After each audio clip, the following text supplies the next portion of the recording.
Buenas tardes.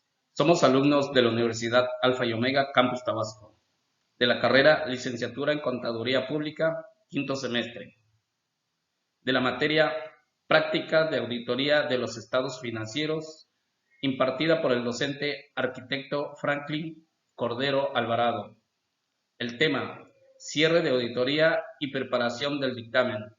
Somos el equipo 2, conformado por Cecilia May Sánchez, Luis Alberto Obando Hernández, David Gustavo Ruiz Mendoza, Guadalupe Silva de los Santos y un servidor, José Antonio López Vázquez.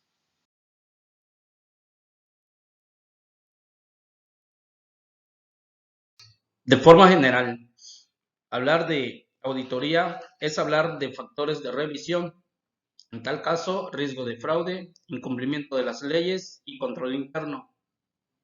Se dice que en este proceso el auditor tiene que hacer uso de sus conocimientos, de su juicio y técnicas profesionales, aplicando en gran medida el escepticismo requerido para lograr la evidencia de auditoría suficiente que permita determinar que los estados financieros auditados están libres de incorrecciones. Asimismo, la estructura del informe depende de cierta forma de los propósitos que se persiguen con la auditoría.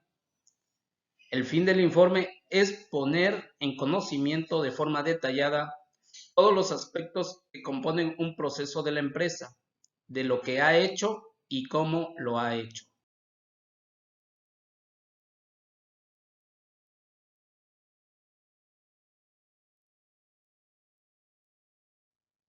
A continuación, el tema: cierre de la auditoría y preparación del dictamen.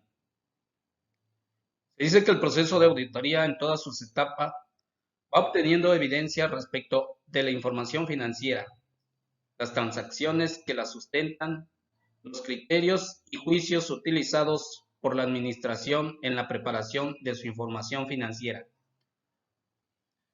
El cierre de esta etapa final, en la cual el auditor ha obtenido toda evidencia suficiente y adecuada que le permita fundamentar su opinión y su informe de auditoría. En tal caso, corresponde a la entidad entregar todo tipo de información al auditor para que sea más concreta y pueda dar su dictamen sobre ella.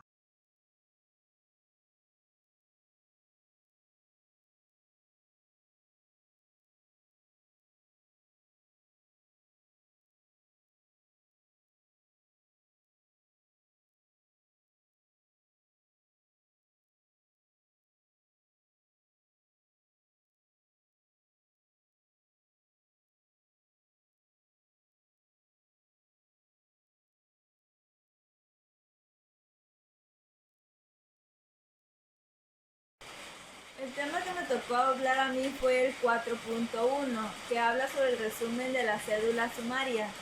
En la cédula sumaria se resumen las cifras, procedimientos y conclusiones del rubro, es decir, capítulos, conceptos o partido, o subfunción, sujeto a examen. Por ejemplo, ingresos, deducciones o asignaciones presupuestarias.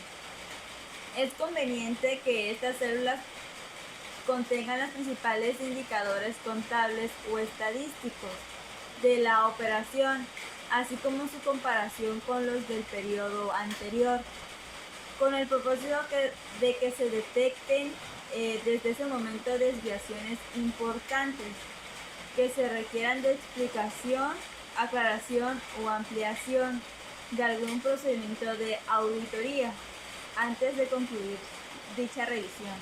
También se deben elaborar teniendo en cuenta los rubros correspondientes a un grupo homogéneo que permitan el análisis de manera eficiente.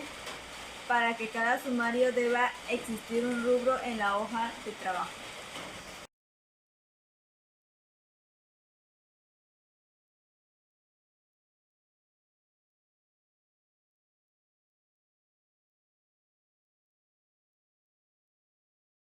Ajustes y reclasificaciones. al desarrollar su trabajo por áreas, el auditor puede encontrar errores u omisiones de consideración.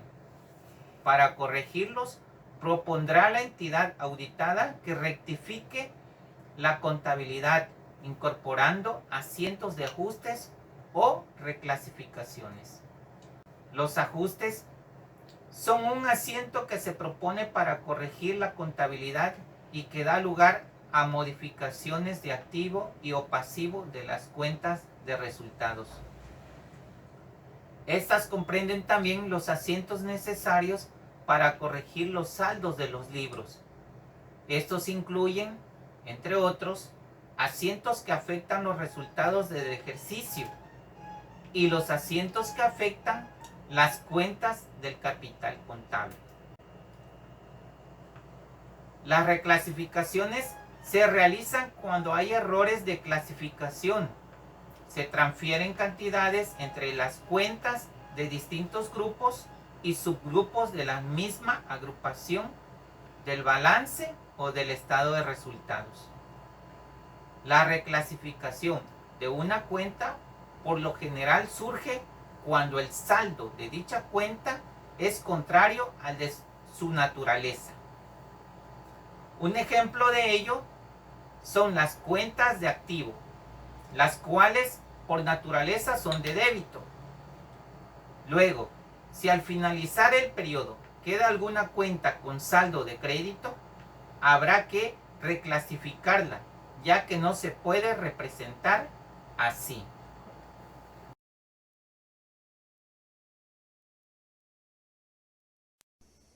Continuando con el 4.4, hablaremos sobre el tema cédula con notas a los estados financieros. La preparación y presentación de los estados financieros es responsabilidad de la administración de la compañía. Las notas como representación de las prácticas contables y revelación de la empresa son parte integral de todos y cada uno de los estados financieros, según el artículo 119 y 114 del decreto. Las notas a los estados financieros representan la divulgación de ciertas informaciones que no están directamente reflejadas en dichos estados y que es de utilidad para el análisis y comprensión, así también como toma de decisiones por los usuarios. Las notas son parte integral de los estados financieros y es obligatorio su presentación. Las notas a los estados financieros facilitan información suplementaria sobre la condición financiera, tal como normas contables aplicadas, detalles sobre las aportaciones a los estados financieros, así también como detalles sobre partidas no incluidas a los estados financieros. La emisión de las notas a los estados financieros no exime a las sociedades de su responsabilidad. Es por ello que las notas de los estados de situación financiera se refieren tanto a las cifras del ejercicio fiscal referido como a las cifras comparativas y representadas en el ejercicio anterior. En conclusión, podemos decir que las notas a los estados financieros tienen especial cuidado en su redacción y presentación a fin de asegurar su fácil interpretación. Muy buenas tardes, mi nombre es Luis Alberto Bando Hernández, estudio la carrera de Contabilidad en la Universidad de Alfa y Omega. El tema que le vengo a impartir es la elaboración de informes sobre los resultados de la auditoría, el cual es el mensaje del auditor sobre el trabajo que ha hecho y cómo lo ha realizado, así como de los resultados obtenidos. Contiene la opinión sobre la confiabilidad de los estados financieros. Este documento es emitido por el auditor como resultado final de su examen y o evaluación. Incluye información suficiente sobre observaciones, conclusiones de hechos significativos, así como recomendaciones constructivas para superar las debilidades en cuanto a las políticas, procedimientos, cumplimientos de las actividades, entre otras, de una empresa. La redacción del informe se efectuará en forma corriente, a fin de que su contenido sea comprensible al lector, evitando en lo posible el uso de terminología muy especializada, evitando párrafos largos y complicados, así como expresiones confusas. La redacción del informe debe merecer mucha atención y cuidado de parte del auditor para que tenga la acogida y aceptación de los empresarios. Los requisitos del informe. El primero es la claridad y simplicidad. La claridad y simplicidad significa introducir sin mayor dificultad en la mente del lector del informe lo que el auditor ha escrito o pensó escribir. El auditor debe ser claro en los conceptos que emplea, porque de lo contrario no habrá comprensión de lo que realmente quiere comunicar. Asimismo, cuando el informe está falta de claridad, puede dar lugar a una doble interpretación, ocasionando de este modo que se torne inútil y pierda su utilidad.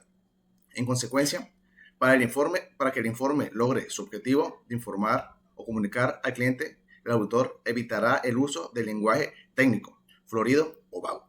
Utilizará las palabras simples, familiares al lector, es decir, escribirá el idioma que el lector entiende o comprende.